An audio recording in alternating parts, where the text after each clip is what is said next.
Salut les gourmands, allez, une recette de nano fromage en ligne aujourd'hui. Effectivement, c'est le genre de petite gourmandise que j'ai toujours au congélateur parce que c'est nickel l'hiver, le soir avec une soupe ou l'été avec une salade, ça se congèle très bien, alors pourquoi s'en priver? Je vous montre la recette. Vous allez commencer par mettre un sachet de levure boulangère déshydratée dans la cuve de votre pétrin. Naturellement, vous pouvez tout à fait utiliser de la levure fraîche de boulanger et vous venez la diluer dans 25 centilitres de lait tiède. Vous ajoutez 4 cuillères à soupe de farine que vous prélevez sur le poids total de farine. Ne vous inquiétez pas, je vous le donne tout à l'heure et vous retrouvez comme à chaque fois la liste complète des ingrédients sous cette vidéo. Cette fois-ci, vous mettez 3 cuillères à soupe d'huile, j'ai pris de l'huile neutre, de l'huile de tournesol tout simplement, ainsi que 5 g de levure chimique et une demi-cuillère à café de bicarbonate de soude alimentaire. On remue le tout, on laisse poser 20 minutes, le temps que la levure soit bien active.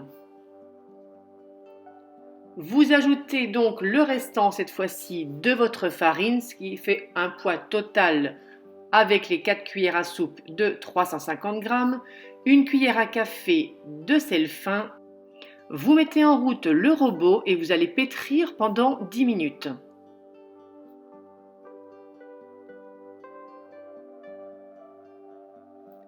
Quand le temps est écoulé, vous récupérez la pâte, vous la boulez au fond de la cuve.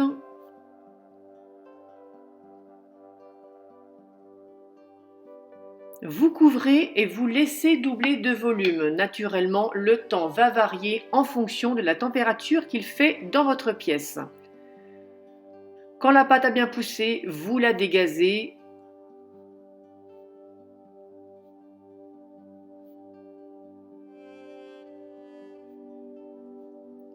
Vous la récupérez et vous allez venir la débarrasser sur un plan de travail fariné.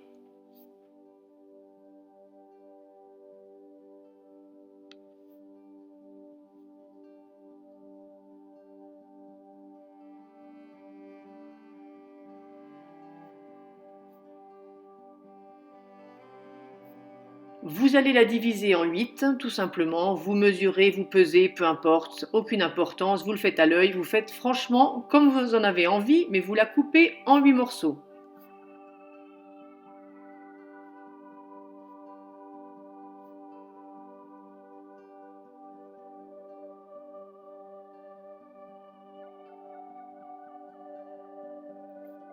Vous allez bouler chaque pièce entre vos mains.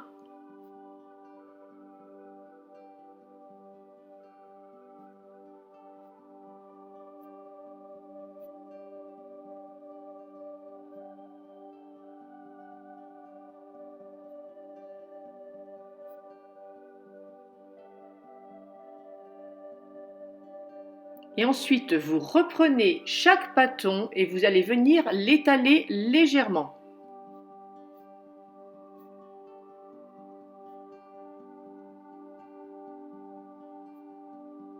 Vous allez placer au centre vos deux petits fromages. Oui, tant qu'à faire, on en met deux parce qu'on veut de la gourmandise. Là, j'ai tout simplement utilisé de la vache qui rit, mais vous utilisez le fromage de votre choix. On ferme en pinçant bien la soudure pour ne pas que le fromage sorte à la cuisson. On retourne et toujours sur un plan de travail fariné, vous allez étaler délicatement votre nane.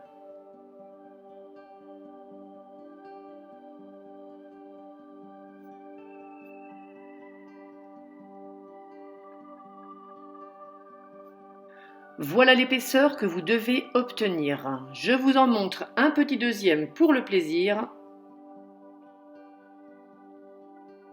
Naturellement, toujours les deux fromages. On ferme, on soude, on retourne et on étale. Vous faites la même chose avec vos 8 pâtons, avec vos 8 nanes maintenant. Et on passe en cuisson. Alors pour la cuisson, moi j'ai choisi de les faire au four à pizza. Naturellement, si vous n'en avez pas, une poêle chaude fera tout à fait l'affaire. et je vous laisse profiter du spectacle.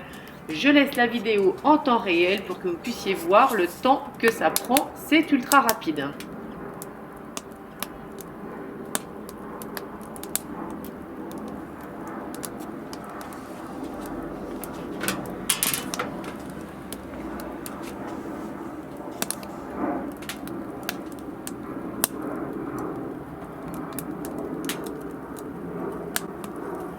Le premier essai a été un peu un échec parce que mon âne a percé, donc forcément il est retombé. Mais je vous rassure, hein, c'est pas grave, je l'ai fait cuire de l'autre côté et on l'a mangé quand même avec beaucoup de plaisir.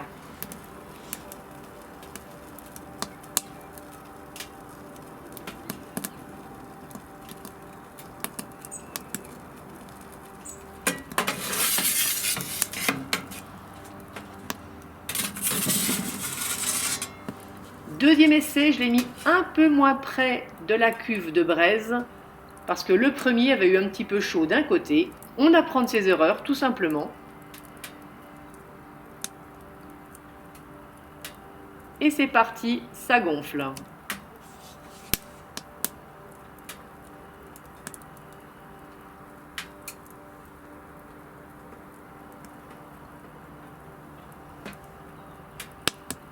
Alors là déjà, c'était mieux, il est moins retombé.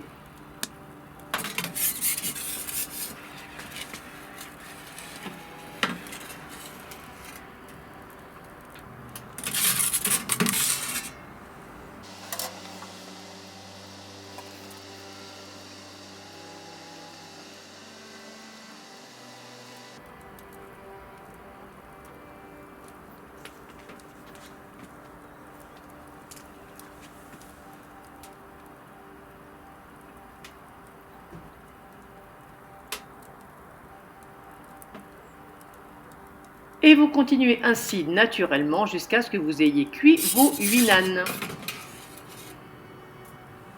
Voilà mes loulous ce que vous allez obtenir. Alors ils sont tout chauds, ça sent super bon dans la cuisine. Je vous montre l'intérieur pour le plaisir, le fromage fondu. Comme je vous le disais au début, ils se congèlent très bien. Je les passe juste entre 30 secondes et 1 minute au micro-ondes et on les déguste directement. J'espère que cette nouvelle recette vous aura plu. Si vous la testez, n'hésitez pas à me le dire dans les commentaires. Et puis en attendant une prochaine gourmandise, eh bien écoutez, je vous fais de gros bisous sucrés à tous.